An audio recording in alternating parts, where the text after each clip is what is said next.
سڵتان لەبێت بینەرانی کورسات نیوز بناوڕۆ تۆفیقم لەڵکەم شەی بەرنامەی پانۆراما پێتان گەیشتنەوە بۆ قسە و باسکردن لەسەر ئەو گۆڕانکاریانەی کە لە هەرێمایەتی و لە نێودەوڵەتیدا ڕووەدا و هەروەها لە چوارچێوەی ئەو گۆڕانکاریانەدا ئاخۆ هەرێمی کوردستان بەچۆ دەگا. ومانەزانین هەرێمی کوردستان وابەستەی هەم سیاسەتی عێراق و ناوخۆیی و هەرێمایەتی و نێودەوڵەتیە، هەم وابەستەیە بەو گۆڕانکاریە گەورانەی کە لە دنیادا و هەروەها لە دەوروبەریشمان بە تایبەتی ڕۆدەن. هەرێمی کوردستان تا چەند نەتوانێت سیاسەتی دیبلۆماسی و هەروەها هەرێمایەتی و نێودەوڵەتی خۆی پارێزراوکە و لەسەر ئاستێکی دیبلۆماسی باش پەیوەندەکانی خۆی ڕێک بخاتەوە هەم لەگەڵ عێراق، چونکە بەڕاستی عێراق پێویستیەک و زەورەتیشی گرنگە بۆ هەرێمی کوردستان بۆی کە لە چوارچێوە دەستوریەکەیدا پارێزراوە بێتەوە بتوانرێت لە گیر و گرفت و مەترسیەکانی دەرەوەی هەرێمی کوردستان بیپارێزی. هەرێمی کوردستان ئەگەر ناوخۆی خۆی بەم شێوازەی ئێستا بێ ئەتوانێت خۆی ڕابگرێت لە بەردەم هەر گۆڕانکاری و هەر هەڕەشە و مەترسیەک ئەگەر لە دەرەوەی هەرێمەکانەوە ڕوبەڕووی بێتەوە یاخود نا. وڵاتانی هەرێمایەتی چی دەخوازن لە هەرێمی کوردستان و بەرژەوەندەکانیان دەیانێت چۆن پارێزراو بێ لێرە و ئەو کێشە و ململانیانی کە هەیەە دەیانێت چۆنێک لایکەنەوە لەسەر ساحەی هەرێمی کوردستان. گفتوگۆکەین لەسەر ئەم بابەتە و کۆمەڵێک پرسیار و تەوەری گرنگ کە پەیوەندی هەیە بە بابەتەکەمانەوە بە میوانداری زۆر بەڕێز دکتۆر سامان شاڵی مامۆستای زانکۆ و چاودێری سیاسی کە بە سوپاسەوە لە شاری هەولێرەوە لەگەڵمانە. بەخێر بێی دکتۆر سامان، خۆشحاڵین کە ئەمجارەش لە بەرنامەی پانۆراما لەگەڵ بەڕێزتا گفتوگۆی تەور و بابەتیشی گرنگەکەین. بەگشتی ئەگەر ئێستا هەڵسەنگاندنێک بۆ دۆخی هەرێمی کوردستان بکەین لە چوارچێوەی عێراقدا کە عێراق تا ڕادەیەک هێمنی بەخۆیەوە دەبینێت، تەبایی نێوان لایەنە سیاسیەکان هەیە، هەرێمی کوردستان ئاڵۆزی و پەشۆکاوی هەیە و پەشێوی سیاسی هەیە، چۆن لێکدانەوەی بووەکەن بەڕێستا؟ پێشەکی زۆر سپاس بۆ ئێوە بەڕێز و بۆ بینەرانی کورسات. طبعا ئێمە زانین عێراق لەگەڵ هەرێمی کوردستانە ئێستا عێلاقەیەکی هێوەریان هەیە، لەسەر خۆیان هەیە، عێلاقەتەکە باشە بە پێی ئەو ڕاگەیاندانەی کە هەیە. ئەم عێلاقەتە طبعا هەتاکوون چەند ئەڕوات یان وردە ئیشی لەسەرەکەن ئەوان بۆ ئەوەی جارێ هەر وەزعەکەی هێوەرکەن، چووکە بەغاش خۆی هەندێ مەشاکیلی تایبەتی خۆی هەیە لە ناو خۆیانە، لە ناو حزبە سیاسەکانە و ئێمەش مەشاکیلی خۆشمان هەیە لە ناو حزبە سیاسەکانی کوردستانە. لەبەر ئەوە ئێستا گرنگترین شت لە بینی ئێمە و عێراقا مەسەلەی نەوتەکەیە. ئەو مەسەلەیەکی ڕۆژانەیە عێلاقەیە بە موچەی خەڵقوتی خەڵکەوەیە. لەبەر ئەوە حەزەکەم نەختێ باسی ئەوە بکەم لە پێشەوە، چونکە بەڕاستی سپاس دەکەم. طبعا ئەوەش بزانین حکوومەتی عێراق ئەوە تقریبا مانگێکە زیاتر ئەم اتفاقی کراوە مانگێکە بێ هەرێمی کوردستان 1 میلیار دۆلار زەرری کردووە و عێراقیش طبعا لەبەر ئەوە زەرێکی گەورە گەیانراوە بە هەرێمی کوردستانەوە. ئەزانین مەسلەی موچە چیلی هاتووە، بەڵام ئەوەی کە ئەڵێ مەسلەی تەکنیکی هەیە و مەشاکیلی کە هەیە ئەوە هیچی ڕاز نییە. مشکلەی ئەساسی ئەوەیە کە تورکیا نایاڵێ نەوتەکە بڕوە و تورکیا ناچێتە ژێرباری ئەو میلیار و 500 میلیۆنەی کە محکەمەی چۆنەڵێ پاریس، هەیئەی محکەمەی پاریس خسوێتە سەر تورکیا. ئەمە تەجیل لەبێ تاکون انتخاباتی تورکیا، یعنی ماوەیەکی زۆرمان ماوە، 18 ڕۆژێکی کەشمان ماوە، ئەوەی کە ئەڵێ لە بەغاوە ئەمە بەڕێی خۆمە کە ئەڵام هەفتەیە دوای جێژن خەبەری خۆشتان نییە، هیچ خەبەر نییە. ئەمە ئشارە بۆ بکەم. بەڵێ جێژنیش تەوا واچینەوە هەفتەیەکی کەش. ئەمە یەک ئەماجە بکەم. حکوومەت محکەمەی ئیتحادی عێراق بەشی هەرێمی کوردستان و موچەکەی بڕی لەسەر ئەوەی ئێمە نەو دەفرۆشین، ئەوە نەوتەکە وەستاوە. ئەبێسا حکوومەتی ئیتحادی بە پێی ئیستحقاقاتی هەرێم هەموو پارەکەی بە کامیلی بنێرێت، چونکە ئەگەر وان نەبێت ئێمە گەورەترین مشکلەمان هەیە. 400 میلیارە ئەنێرێ بە قەرز، ئەمە منحەنیە، ئەمە مستحقات نیش بە قەرزی ژەینێرە. ئەو قەرزە یعنی سبەینە کە میزانێش تەصدیق کرا لەوانەیە 15 مانگ لەوانەیە 20 مانگی 5 تەصدیق بکرێت ئەوانە وردە لێمانە برنەوە ئەو پارەیە ناڵم لەوانەیە بێکە تەقسیمی ژەکرێ بەڵام ئەو پارەیە ئەبێ بینەوە ئەمە ژوای لێ کردووە باری ناوخۆی هەرێمی کوردستانیش زۆر گران بێ و ئەم وەزعی کە بەڕاستی لە بینی پارتی و یەکێتیە هەیە وەزعێکی نەخوازراوە خەڵکی کوردستان زۆر بێتاقەتەلەی هەموو خەڵکێکی دۆستی ئەم وڵاتە زۆری دڵگرانە لەبەر ئەوە نەتوانراوە تاکون ئیستا چارەسەرێک بۆ ئەم کێشانە بدۆزرێتەوە کە کێشەکانیش بە یەکشت حەلەبێ ئەویش دانیشتێکی بەرامبەر یەک لەسەر مێزی گفتوگۆ باشە دکتۆر نۆکو لە ڕێگای ئەعلامەوە ئەوەندە قورسە ینی دانیشتێکی ڕاستە و خۆی ینی برایانەی ینی هاوزمان و هاونەتەوە لەسەر مێزێکی گفتوگۆ بۆی کە ئەم کێشانە بە ڕاشکاوی باز بکرێ وکو خۆشیان دەڵێن ینی هەردوو لا بە تایبەتی شێتی و پارتی ینی کێشەکان ئەو نەقورزنین لە نێوانیاندایە بەڵام وەکو بەڕێستەڵی بە دانیشتێک پێ دەچێت سەرەداوی کێشەکان بکرێتەوە بەرەو چارەسەر بڕوا بۆ ناکرێت چێ بەرپرسەلەوە بەڕاستی ئەگەر نەکرێت زەرری چیەکەی نێمە والله زەرێکی زۆرەکەین یەکەم ئەوە ئەبینی بازار پێوەی دیارە زەرەرەکرێ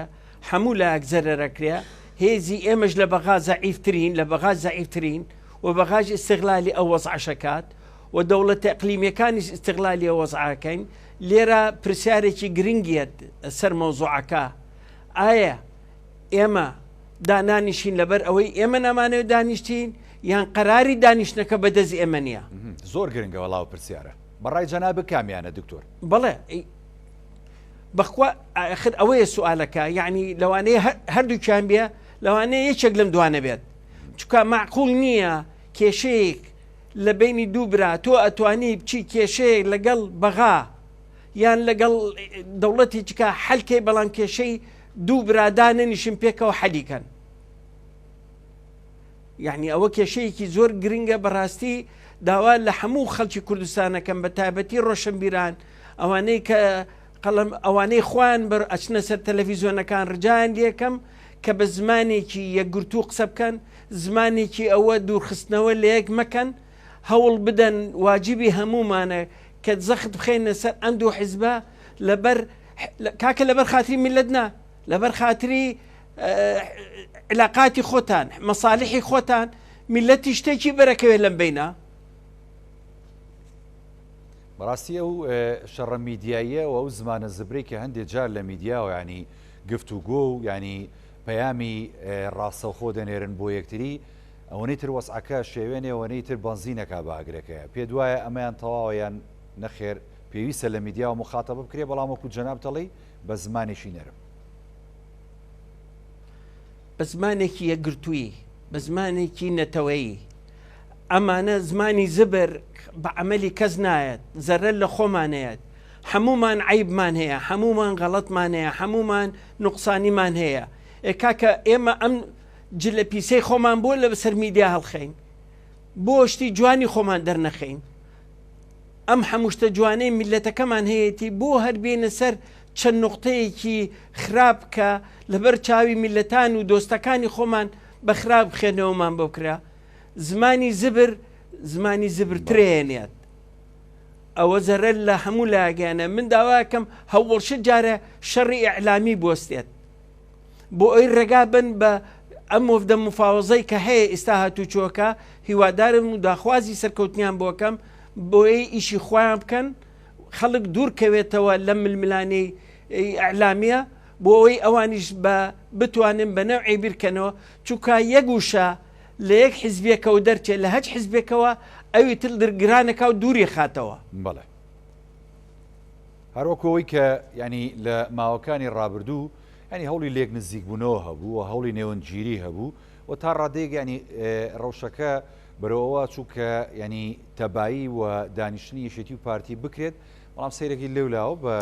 لێدوانێکی نابەرپرسانە ئەو تا جارێکی دیکە گرژی و زبری دروستە بێ و هەروەها زۆر جاری ژانی بەڕاستی دکتۆر سامانیایی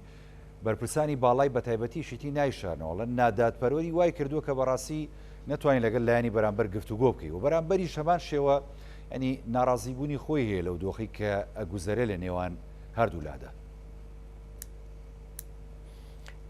خۆی ڕاستە قەی ناکە هەردوو لا هەیەە هەردوو لا رخنیان بەرامبەر ئەوی تر هەیە هەردوو لا تعبیریان هەیە بۆ ئەم مشکلەیە چۆن حەلکرێت ئەمە بە ئەعلام حەل ناکرێت ئەمە بە مێزی گفتوگۆ حەلەکرێت دابنیشم بەرامبەری یەک وەکو دۆستێک بە ئەعلام نا ئەو بێت و ئەم بڕات و ئەو بێت بەڵێ کاکە وەفدی حکوومەت هات سەردانی جێگری سەرۆگۆرجێران کاقوباتی کرد ئەویش پرۆژەیەکی تەقدیم کردووە ئەو پرۆژەیەش ئەبێ وەڵامی هەبێ وا جەژنی بەسەرهات ئێستا بگەڕێتەوە ئەو وەفدا بەشێکم ئەم دانیشتنە ببێت بەڕاستی من وتوشمە لەوە پێچیش بە ئەعلام حەل ناکرێت ئەعلام خەڵکی تونگڕە و لە هەردوو لا هەیە خەڵکی زمان زبر لە هەردوو لا هەیە ئەمە بەم شێوەیە حەل ناکرێت ئێمە زمانێکی نەتەوەیمانەوێت زمانێکی یەکگرتوویمانەوێت زمانێکمانەوێت کە بتوانێت ئەم دوو جهێتە نزیک کاتەوە ئەگەر ئەم مشکلەیە بەم دوو حیزبە حەل ناکرێ با جهەتێکی وەکو ئومەی متحیدە با بێت دابنیشێ لەگەڵ هەردوو لایەنە ئەگەر متحیدە حەریسە و یەقسەکە بیرمان نەچێت چەندین جار ینی نوێنەری نەتەوەی گرتوەکان ینی بلاسخار لەگەڵ هەردوو لایە دانیش وە یۆنامی چەند جار لەگەڵ هەردوو لایە دانیش بە تایبەتی لەسەر مەسەلەی یاسای هەڵبژاردن و هەروەها کورسی کۆتاکان و ڕێکەوتن نییە ینی لێک تێگەیشتن نییە و ملداد بۆ یەکتری نییە و تەنازولکردن لە هەندێک بابەت هەیە کە پێویستە تەنازولی تیابکرێن نییە ئەمانە بۆ هۆکارەکە نازانێت ئەجندای دەرەکیە هەرێمایەتیە نێودەوڵەتی ئەمانە تا چەند کاریگەریان هەیە بەڕاستی ئەگەر ملنەدان نەبێ و نەویسرێن نێوماڵی یەکتری ڕێک بخرێتەوە و نێوماڵی کورد ڕێک بخرێتەوە پێ دوایە ئێمە هەر ئاوە بەردەوام بین طبعا ناتوانین بەردەوام بین بەڵام یەک شتێک پێ بڵام هەست کەس هەج لایەک تەنازول کا بۆ لاکەی تر سەربەرزیە بۆ ئەو لایە و بۆ حیزبەکەشی چووکە لەبەر خاتری میلەتەکەی تەنازولی کردووە کاکە نەتەوەی گرتوەکان ڕاستەکەی هات لە مەسلەی هەڵبژاردنە هاتە پێشەوە و مدەتێک بەڵام هیچ قسەیەکی نەکرد لەوە زیاتر تووڕە بوو کەوتی تدانانیشم لەگەڵتانە چووکە ئێوە دەرناچن بەڵام ئەمە مەسلەیەکی دوولایەنەیە یعنی بینی دوو حیزبە جارەیە ئەم دوو حیزبە دابنیشێ لەگەڵیانە بەڵام ئومەی متحیدەش ئەگەر ڕازگۆ بێت ئەگەر مشکلەکە حەل بوو نورن على نور دەردی عەرەبەکاڵێ بەڵام ئەگەر حەل نەبوو با ئومەی متحیدە بڵێ کاکە خەتای ئەم لایە و یان خەتای ئەم لایە ئەبێ هەوڵ برێ شت نییە چارەسەری بۆ نەکرێ ئەگەر نیاتی پاکە بێ ئەگەر نیەتێک هەبێ خزمەتی ئەم گەلە بکە چووکە ئەمە وەکو بەحسیشم کرد ئەمە سوالەکەشم ئەڵێمەوە ئایا بڕیاری دانیشتەکە بەدەست خۆیانە یان دەرەکی نایڵێ دەرەکی هەرێمایەتیە ئەکسەر هەرێمایەتیە ئەگەر دەرەکی بێت چووکە بەغاش طبعا ئیسیفادەی لە مۆزع کردووە لەبەرەوە ئێمە ئەبێ هەوڵ بین نێڵین ئەم ململانەیە تەشە نەبکات چووکە زەرەری ئەوەڵ و ئەخیر ئێمە یکەین میلەتەکەمانەیکە هەرێمەکەمانەیکات باشە دکتۆر سامان و ناتوانین بە هیچ نەوعێک بڵێ ئەگەر هەرێمایەتی بێت ئەگەر ئەجنداکە دەرەکی بێت ینی هەرێمایەتی بەڕاستی و بەڕاشکاوی چی ئەوێ لە هەرێمی کوردستان و بە تایبەتی لەلایەنێکی دیاریکراو بۆ دەیەوێت ینی ڕەوشی هەرێمی کوردستان ئاوها بەم دوو کەرتیە بەڕێوە بچێت بۆ ئێستا پێ دەڵم بۆ هەرێمی کوردستان وەکو جەزیرەیەک وایە دەوروخڵەکەی هەمووی ئاگرا یعنی هەموو لایەک ئەو ئاگرەش وردە وردە یەتە ناوە اینجا وەرە لە ناویشەوە ئاگر هەڵسێت ئەوە تەواوە بێت مەسەلەکە تۆ سیاسەتێکت هەیە تۆ ئەبێ محاولە بکەیت ئاگوریەکانی دەوروخوڵی خۆت کوژێنیتەوە ئەوان مەسلحەتی ئەوان نییە هەرێمێکی بەهێز هەبێ لە ناوچەکە هەرێمێکی بەهێز هەبێ لە ناو عێراقێکی یەگرتووە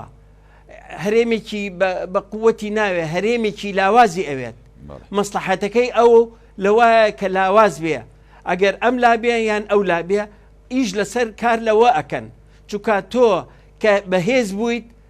ئەترسێلێت ئەترسێ لە ئەوانش کوردیان هەیە لە وڵاتەکانی خۆیانە ئەترسن لەوە لەبەر ئەوە کاری ئەوان ئیژەکەن بۆ ئەوەی تۆ لاواز بیت و ئەو هێزە نەبێ کە بتوانیت بە ئەو ئابووریە و ئەو گەشە پێنە ئەو علاقاتە دیبلۆماسیانەی کە هاتە دەوڵیەن کە سەماشاکەی سەرۆکوەزیرانە جێگری سەرۆکوەزیرانە سەرۆکی هەرێمە وەفدەکانمانە ئەچن بۆ دەرەوەی وڵات هەموو ڕێز و احتیرامیان لێگرن نانەوێ ئەوە ببینین نانەوێ ئاڵای کوردستان لە وڵاتانە هەڵکرێت لەبەر ئەوە ئەوان بە مەسلحەتی خۆیان باشترە کە هەرێمی کوردستان بەم شێوەیە وردە وردە لاوازی کەن بە تایبەتی لە ڕووی ئابوووریەوە کێشەکە ئەوەیە ینی کاک دکتۆر ئەوان کە بەرژەوەندیان لەوەیە بێت ینی سیرەکەی ئێمەش ینی دوای بەرژەوەندی ئەوان کەوتونەکو چۆنڵێها دوای کڵاوی بابردوو کەوتین بەڕاستی باشە بۆ ناین ئێمە لە ناوخۆی خۆمانە تەبایی بەرقەرارکەین و دادپەروەری لە هەموو ناوچەکانی هەرێمی کوردستانە بۆ خەڵکی بەرقەرارکەین و ئاشتەوایی بێنینەکایەوە و بەڕاستی ینی کۆبوونەوەیشی نەتەوەی نیشتیمانی بۆ ئەم کووردە بە سزمانە ڕێک بخەین بۆ ینی ئەمانە ئەستەمە بکرێت هیچی ئەستەم نییە و هەموویشی ئاسانە و کاکە هەموو دەوڵەتان کەێنە ئەم وڵاتە مەسالیحی خۆیانیان هەیە لە ئەمریکاوە بیگرە ئەوروپا بیگرە دەوڵەتە هەرێمەکان دەور و خولمان بگرە عێراق بگرە هەمووی مەسلحەتی خۆیانێنەوێ لە زمنی مەسلحەتی خۆیانە ئیژەکەن بەڵام ئێمەی کورد مەسلحەتی خۆمانمان ناوێ ئیژەکەین بۆ مەسالیحی ئەوان ئەوە جێگای ئەسەفەکەیە یعنی ئێمە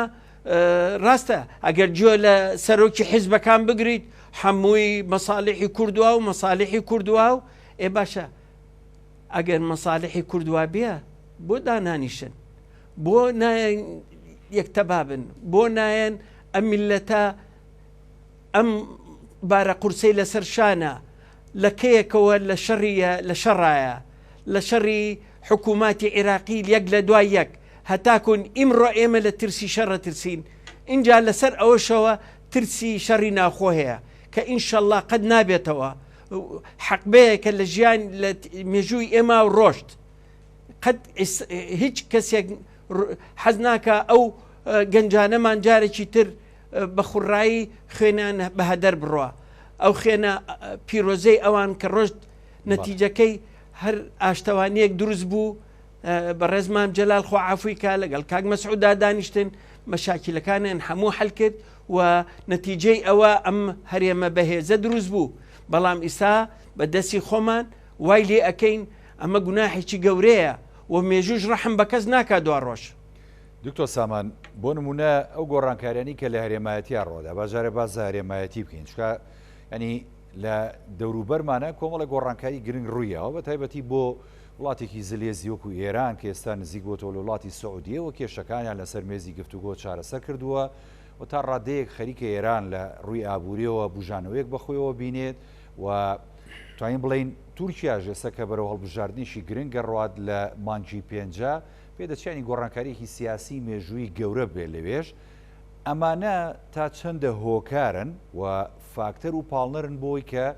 لە داهاتوویشی نزیکدا دۆخی هەرێمی کوردستان بەرەو باشی بڕوات یان جەنابە پێچەوانەکەی بینی بەرەو خراپی بڕوات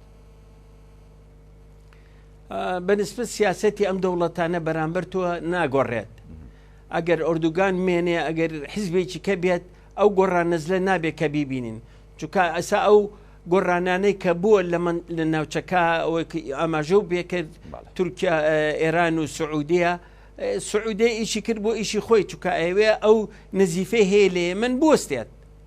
و ئەمریکا ناوچەکەشی بەجێشت و چونکە ئەولەویاتەکەی گۆڕاوە لە شەڕی ئۆکرانیا و مەسلەی سینی هەیە کەواتە ئەم ناوچەیە تەماشاکەی رووسیا و ئێران و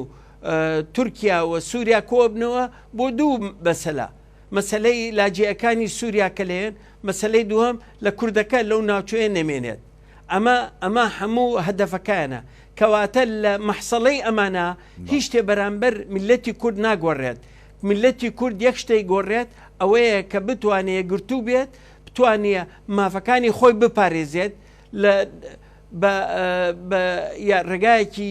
یاساییەوە ڕێگایەکی نەودەوڵەتیەوە کە بتوانێت خزمەتی مافەکانی خۆی بکە مەسالیحی خۆی بپارێزێت بتوانێت مەسالیحی خۆی لەگەڵ مەسالیحی ئەم دەوڵەتانە بگونجێنێ نۆکو دژی مەساڵحیان بێت چکە کە لە مەساڵحی ئەواندا ئەو بزانە لە مەساڵح دەیان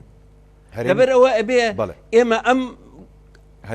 گۆڕانانەی کە ئەبێت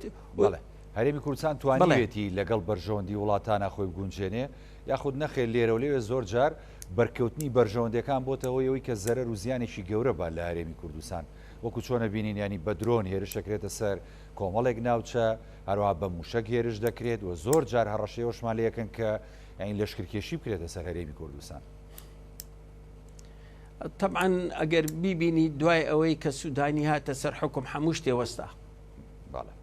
بۆ چکە حکوومەتەکە بەدەست ئەو جەماعەتەن کە ئەو کارانە نەکرد ئێستا بەغا ئارامە بەغا بژاوەتەوە لە ڕووی ئابوووریەوە ئێستا ئەو هجوومەی کە عەرەبەکان کرد لەسەر کوردستان و شوقایان نەکری و vێلایان نەکری ئێستا لە بەغای کردنەوە چکە بەغا ئارامتر بووە ئەوە وەزعەکە دیارە یعنی لەبەر ئەوە تەماشاکەی بەغا لە مەسلحەتی ئەوە کە ئەو بەرژەوەندی بڕە بەڵام دەوڵەتەکانی تر چۆن دەوڵەتەکانی تر ئێشتا مەساڵحیان نەپارێزراوە ئەوان بەڕێی ئەوان ئێرانە ئەڵێ ئێشتام ئێوە تەعاملەکەن لەگەڵ ئیسرائیل و ئەمریکا تورکیا ئەڵێ ئێوە پشگیری پەکەکەکەن و ئرهابین و ئەوان یعنی لە هەموو لایەکەوە تەماشای عێراقەکەی سزای هەرێمی کوردستانە لەسەر مەسەلەی نەوتەکە هەر لایەک هینێکی هەیە چۆن ئەڵێ عژرێکی هەیە کە بتوانێت ململانە لەگەڵا بکە بتوانێت بەهانەیەکی هەیە بڵێ ئەتوانێت بەرامبەری بۆسێتەوە ئەتوانێت دائیمەن شتێ دروستکە بۆتەوە یعنی ئیسا نازانین ئیسا ئەو ئیتیفاقی کە کرا لەگەڵ بەغا لەسەر مەسەلەی نەوت و موچە هینکرێتەوەوانە ئەوە مانیەکە کوا هیچ بوو هیچ نەبوو هیوادارین کە بتوانێت سوودانیش خۆ بەدەست خۆی نییە هەموو شتێک ئەویش ئیتاری بەپشتەوەی ئیتار هینی منافعی خۆیە ئیتاری شروتی خۆی هەیە تەمان ئەمانە هەتاکم بتوانن زەختە خەنە سەر هەرێمی کوردستان هەرێمی کوردستانش خۆشی لەم وەسعایە چی نازانم بەرەو چۆ بڕۆین بەرەو چۆ ئەڕۆین وڵات دکتۆر سامان لەسەر ینی مەسلەیەوەی کە هەرێمی کوردستان ئالەم وەسعی ئێستایە کە جەنابەت ینی ئاماژەی بووکی و وەزعەکان ینی بەڕاستی تا ڕادەیەک لە بەرژەوەندی هەرێمی کوردستانی و مەترسیدارە و بینی زۆر جار ئێمە ینی بە قسەی دۆست و دوژمنمان ناکەین و هۆشیاریەکانیان بە هەند وەرناگرین و ئەو دانیشتانی کە لەگەڵمانەکەن زۆر جار گوێی پێنادەین ئەمە وا ناکات ینی لەگەڵ ئەو دەنگۆیانشی کە ئێستا هەیە لایەن هەندێک لە شۆڤێنەکانی عێراق و زۆر جار بازەواکەن کە ینی بەهێزی هەرێمی کوردستان نامێنێت و هەرێمی کوردستان دەبێت بە تەواوەتی بچێتەوە ژێر ڕکێفی بەغدا و دەبێت بەغدا بە تەواوەتی هەیمەنەتی خۆی بسەپێنێتەوە بەسەر هەرێمی کوردستانە ئەمانە پاڵنەر نین بۆ بەغدا بە تەواوەتی مەرامەکانی خۆی وەکو دەوڵەتێکی سیادی بە تەواوەتی بسەپێنێتەوە بەسەر هەرێمی کوردستانە تەوان وەختێک بەغا ئەتوانێت ئەو بسەپێنێ بەسەرمانە کە ئێمە بەدەستی خۆمان ماڵی خۆمان وێرانکەین ئەوە یەک دوو مەسلحەتی ئەمریکا و مەسلحەتی حولەفا ئەوانە و داعش ماوە مەترسی داعش ماوە لەبەر ئەوە هەرێمی کوردستان هەر پارێزراوە ئەمریکا لە هەوە ڕۆژەوە ئەم قسەی کردووە تاکون ئیمڕۆ ئەڵێ من هەرێمێکی بەهێزمەوێت لە ناو چوارچەوەی عێراقی کێگرتووە ئەبێ ئێمە ئەو معادلەیە تێبگەین باش لەو معادلەیە کە تێگەشتین و ئیشمان کرد لەسەر ئەساسی ئەو معادلەیە کەواتە مەساڵحەکانمان لەگەڵ مەساڵحی هەموو لایەکارڕۆ و دەستوری عێراقیش لەو معادلەیە تێگەشت خۆڵە بە لەسەر ئەو معادلێت چکە گرنگە لەو معادلەی ئەمریکا تێگەشتوینە مە هەروە مامەڵەمان کردووە خود نەخێر ئەمە بوو کە بە هەڵە مامەڵەکردنمان لەگەڵ ئەو معادلە و استراتیژی ئەمریکا وای کرد بە تەواوەتی ینی عێراق دەست بێتەوە بەسەر نەوتی هەرێمی کوردستانە و عێراقی و ئەمریکاش گڵۆپی سەوزی بۆ عێراق هەڵکرد بڕوان ناکەم ئەو ڕاستە لە معادلەکە بەعزە جارێک کەم تەرخەمین تێگەشتنی و معادلەیە بەڕوونی تێنەگەشتوین هەڵەی تایە ئەبێ بە سیاست تا بڕۆین ئەبێ ئەم سیاسەتەی کە دارژاوە ئەم حکوومەتە کە حکوومەتێکی هەمەلایەنە بوو لە سێ حزب پیات و بەرنامەی حکومی هەبوو لەو بەسەر بەرنامەیە بڕۆشتی نایە وەزعەکە نەوعێکی کە ئەبوو ئەمریکا نەوتەکەی نەخستۆتەوە ژێردەسی عێراق لە هەئەی تەحکیمی پاریسا شکارتی لێ کرد، بردێەوە محکەمەکەی بردەوە تورکیا پابەند بوو پێی، چونکە ئەو ملیار و نیوەی کە بەحسم کرد دۆلار لە سزارە لەسەری داوا ئەکا عەفو کرێ لێی، اینجا ئەو نەوتە ئەکاتەوە و ناوێت لە پێش ئینتیخاباتە ئەمە بکات، چونکە لەو ئەترسیە معارەزە بەکاری بێنێ دژی ئەو. دوێنێ لە ئەمریکا ناوکەیم لەبیر چووە ئەڵێ ئێمە نیگەرانین لە حکوومەتی عێراق کە هەتاکوون ئیسان نەیتوانیوە نەوتەکەی هەرێمی کوردستان بڕوات. بەدەست حکوومەتی عێراقیش نییە، بەڵێ بەدەست حکوومەتی عێراق نییە، بەدەست تورکیایە. تورکیا مفاوەزاتەکە، تورکیا ئەڵە وەرە لەسەر عەقدە کۆنەکە بیکەینەوە، عێراقیش بە هەندێک شت هەیە قبول ناکات. عقدی تازەوێت، عقدی هەیە 50 ساڵە هەیە لە بینیانە، وەڵەو ئیمساڵ ئەو 50 ساڵەیە تەواو لەگەڵ توریا 73 بۆ 2023 50 ساڵەکە تەواو. ئەڵام عقدێکی 15 ساڵیان هەیە 2010 بۆ 25 2 ساڵی ماوە. لەوانەیە تورکیا ئەوێت عقدێکی تازە بکاتەوە لەگەڵ عێراقا، بەڵام ئەوێ جارێ هیچ شتێ نەکا تاکو دوای ئینتیخابات. ئەوە ڕێی خۆمە، ناڵم لەوانەیە سبینێ تورکیا بۆ ئینتیخابات بۆ ئینتیخابات بۆ هەڵبژاردنەکەی خۆی وا ئیجابکە بڵێ نەوتەکە با بڕوات. یعنی هەموو شتێگە بێ سیاسەتە بێت تەوەقوعکەین. باشە، کەواتە ئێمە ئێستا ئەکەوینە کوێی ئەو معادلە جیهانی کە هەیە بە تایبەتی، ینی بەڕاستی بەهۆی جەنگی ئۆکراین ئەزانی ساڵێک زیاترە کەم جەنگە بەردەوامە، ینی هەموو دنیا بەسەر دوو بەرەیادا بەژوە، ینی بەری ئەمریکا و بەری رووسیا و چین و هاوپەیمانەکانیان. ئێمە بەڕاستی ینی هەوڵمان نا ماوەیەک لە ماوەکان ببینە جێگرەوەی وزەی رووسیا لە ئەوروپادا، ئەوەمان بۆ نەکرا، چکە بۆ ینی ویسمانەوە هەنگاوە بنینەوە تا سیرەکەی نەوتەکەشمان لێ سەنرایەوە. ئێمەی هەرێمی کوردستان لە معادلە نێودەوڵەتی جیهانێکەیە،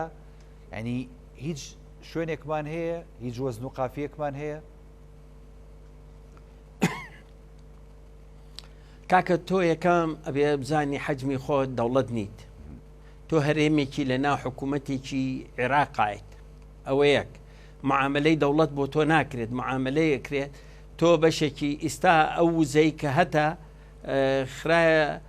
نەخرایە ژێردەسی عێراق بە کامیلی، بەڵام فرۆشتنەکەی بەدەست عێراقە. یعنی ئەبێت تۆ معاملە بکەیت لەسەر ئەو ئەساسە. نەوتەکەت هەیە، جارێ هەندێک مەحەتاتمان هەیە نەوتی ئەوێ نییە ئیشی پێ بکات. غازەکەمانە بەخوا تاکو نەگاتە میلیۆنێ 3 جار متر مکعب ناتوانی کاکە بینێریتە دەرچکە خۆمان پێویستمان نەمانتوانێت بیکەینە 24 ساعتی. بەڵێ خۆی ئازانم بۆ ئەوە لەم غازەکە ئەگەر ئێمە بمانێ بخینە کار 24 ساعتی ئەبێ بگەینە میلیۆنێک ڕۆژانە. اینجا ئەتوانین بتوانین بینێرین بشینێرین بۆ دەرەوە، بەڵام عێراق نایڵێ بینێری بۆ دەرەوە، نەوەکو نایڵێ ئەو لەبەر ئەوەی چووکە ئەو لێ دەکڕێت، ئەو پێویستی پێێتە. یعنی هەر ناوخۆی کوردستانیش نیە، ناوخۆی عێراقیش پێویستێتی لە باتی لە ئێران بیکڕیان لە شوێن چکە خۆ لە خاچی خۆی کڕێت و عایداتەکەشی بۆ خۆی بچکە سبینە ئەویش لە میزانەیە ئەگە بچێتە میزانەیە هەرێمەوە لێ بڕێتەوە. کاتمانەوێت وەقتمانەوێت، ئەو کاتە پارەکە ناچێتە دەرەوە، پارەکە لە ناو خوا ئەمێنێتەوە و عێراقیش قانجازەکە واریداتێکە بۆ عێراق بۆ هەرێمی کوردستان و شەریکا و کارەباش ئەبێت کە کارەباش بوو 24 ساعتە ئەو مەسانعەکانمان ئیژەکان لە کشتتوکاڵە هەموو پێویستی بە کارەبا هەیە. ئەم باڵەخانانەی کە دروستمان کردووە هەمووی کارەبای پێویستە، ئیش و کار زیاترە بێت. یعنی چەند کارەبا هەبێت لە وڵاتەکە زیاتر گەشە ئەکات لە هەموو ڕوویەکەوە. لەبەر ئەوە ئێمە پێویستمان بۆ هەیە و ئەگەر هەشمانە ئەگەر ڕێبکەین فرۆشتنیش با بفرۆشرێت، ئەوەش هەر قانجازێکی ئێمەیتیایە. لەبەر ئەوە ئەبێ ئێمە بزانین چۆن معاملە لەگەڵ ئەم چۆن هینی ئابووری ئاکەین. ئەم داهاتی ئابووریاکەین و چۆن معاملە لەسەر مەسلەی نەوت و غازەکەین و هیوادارم لەگەڵ عێراقا حکوومەتی هەرێمی کوردستان و حکوومەتی عێراق لەسەر قانونی یاسای نەوت و غاز بگەنە تێگەشتنیەک کە لە جێر چەتری چوارچەوەی دەستوری عێراقا بێت کە مافەکان زۆر ڕوون و دیارە لەوێ چی ئەتوانێ بکرێت و لەو وەختاکە ئەو یاسایە دەرچوو هەموو دەنگیان پێ گەورەترین کێشە ئەخرێتە ئەولاوە و کێشەکانی تر ئەتوانین یەکەیەکە بچین بەرە و پێشەوەی. بەڵام سوودانی سیاسەتی سوودانی زۆر نەرمە، زۆر لەسەر خۆیە، ئەتر ئەم نەرمیە و ئەم لەسەر خۆیە چۆن ئەڕوات ئەوەش ئەبێ ئیسان زۆر لە بەوردی تۆژینەوەی بۆ بکە، چونکە ئەمە هەر ئەوە نییە بە نەرم بیت و قسەی خۆشم بۆ بکەیت، قسەی خۆش ئەبێ کردداری خۆشیشی پێش ڕووداوەکان نەکەوین. نابێ ئەبێ ئینتیزارکەین لەبەر ئەوە مەسلحەتی هەموولایە کە دائیمەن ئێمە ئەبێ سەیری چۆنەکەین، نەخشەی جیهام بکەین، نەخشەی هەرێمایەتی بکەین، نەخشەی ناوی عێراق بکەین، لەسەر ئەو ئەساسە قەرار بین و اینجا پێش قسەکان بکەین. دکتۆر سامان زۆر قسە لەسەر ئەو بابەتی ڕێکەوتنی سەدە و کۆتاییاتنی ڕێکەوتن نامەی باڵای سایکزبیکۆی نێوان وڵاتان کە ئەو کات ینی وڵاتی کوردستانی گەوری تیادا بەشکراوە، هەروە ئەو گۆڕانکاریە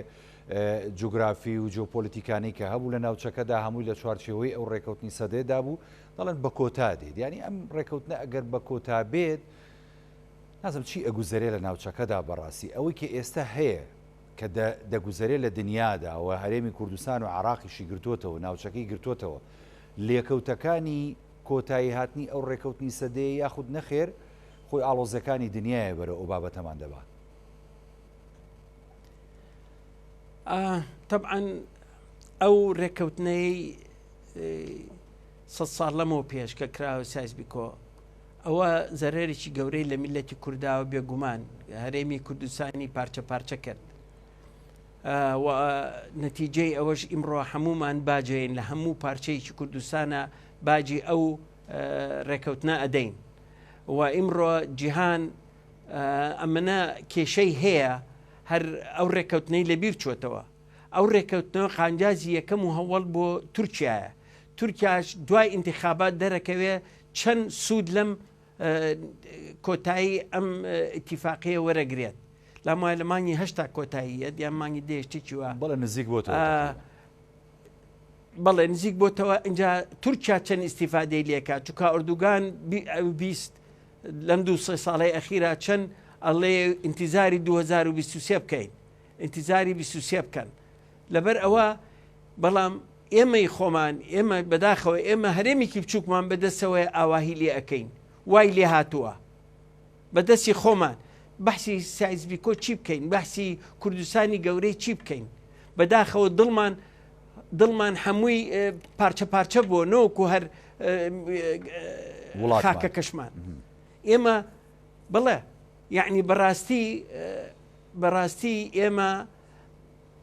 هەستێکی نیشتیمانیمانەوێت، یەکگرتوویەکی نیشتیمانیمانەوێت، پێویستمانە کە ئێمەش لەم معادلەی دەولیا چی ئیسیفادەیە بکەین، خوێندنەوەی چی بکەین، بە لە چلایە کا بڕۆین. ئایا بکەوینە معسکەری رووسیا و سین و ئێران و هندستان و ئەو ناوە کۆریای شیمالی، یان ئەوە تا لەگەڵ معسکەری ئەوروپا بمێنینەوە ئەمریکا و دەوڵەتەکانی پێشکەوتوی جیهانە بمێنینەوە.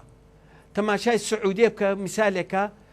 قاچێکی لەم لایە قاچێکی لەو لایە، توانی مەترسیەکانی ئێران لە خۆی کەم کاتەوە، نەزیفەکەی هینی بۆستێت لەسەری نەزیفەکەی یەمەن وەکو بەحسم کرد و هەوڵێن مەسلەی ئەسد بێتەوە ناو جامیعەی عەرەبی، بەڵێ ئەتوانێ بێت وا هەوڵێن بیگەڕێنە ئەوە کە ئەم هەزارانەی کە کوژران لە ناو سووریا هیچ قیمەتی نییە، چکە لەم وڵاتانە ئینسان قیمەتی نییە، بێبەهایە ئینسان. بڵێ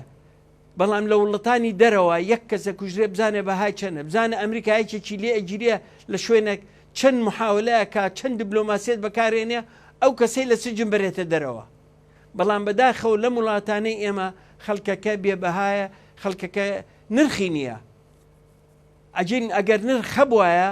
کەس قبولی ناکرد ئەوەی کە لە سووریا کراوە بەرامبەر خەڵکی سووریا قبولی کرێتەوە ئەوەی بەسەر هەرێمی کوردستان هاتۆ بەسەر کوردستان هاتۆ لە 61ەوە تاکون ئیمڕۆ ئینسانیت قبولی بکردایە بەڵام بەداخەوە چووکە ئێمە بێکەسین لەلایەکەوە ئەوانش ئەسەدیش بەقووەتە و هێزی بەقووەتی لە پشتەوەیە بەڵام ئێمەش هێزمان هات فرسەتمان بۆ هاتە پێشەوە بەڵام بەداخەوە ئەو فرسەتە خۆخۆر دکتۆر بەڵێ خۆخۆرین خوێندنەوەیەکی باشمان بۆ نەکرد و نەمانتوانی ئیسیفادەیەکی باشی لێ بکەین بۆ ئەوەی خزمەتی خەڵکەکەی خۆمان بکەین و زیاتر ئەم هەرێمە بەقووەتر بکەین بەڵام بەداخەوە ئەتر لە هەموو ملەتێکی شکست هەیە و سەرکەوتن هەیە هیوادارم شکستەکانمان تەواو بوو بێت بەرەو لاپەڕەیەکی تازەی سەرکەوتن بڕۆین. باش دکتۆر سامان من نامێت زیاتری لاکەکەم ئەگەر هەر شتێکم مابێت لە کۆتاییە ئەتوانی دواپەیامی خۆت بنێری سوپاس دەکەم. زۆر سپاس طبعا پەیامی من ئەخیر بۆ هەموو ئەم حیزبە کوردیانە ڕجاتان لێ ئەەکەم کە هەمووتان و میلەتەکەش ڕجای لێ ئەەکەم ئەزانم معاناتان چییە ئەزانم بێموچەی معنای چییە ئەزانم کە ترس لە ناو دڵتانە چییە خەتەری چییە لە ناو دڵتانە بەڵام داواتان لێ ئەەکەم هەمووتان زەخت بخەنە سەر ئەم دوو حیزبە بە لەسەر مێزی گفتوگۆ دابنیشن و بڕۆین بەڕێو هەڵبژاردنێکی پاک و بێگەرد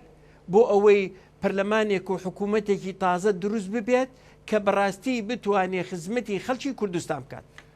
زۆر سوپاس بۆ زۆر بەڕست دکتۆر ساماشاڵی مامۆستای زانکۆ و چاودێری سیاسی کە بە سوپاسەوە لە ستودیۆکارمان لە شاری هەولێر لە بەرنامەی پانۆراما بەشدار بوو. سوپاس دەکەم. بەڵێ بینەرانی بەڕێز هەڵقەی شەی پانۆراماتان پێشکەشکرا خواتان لەگەڵ.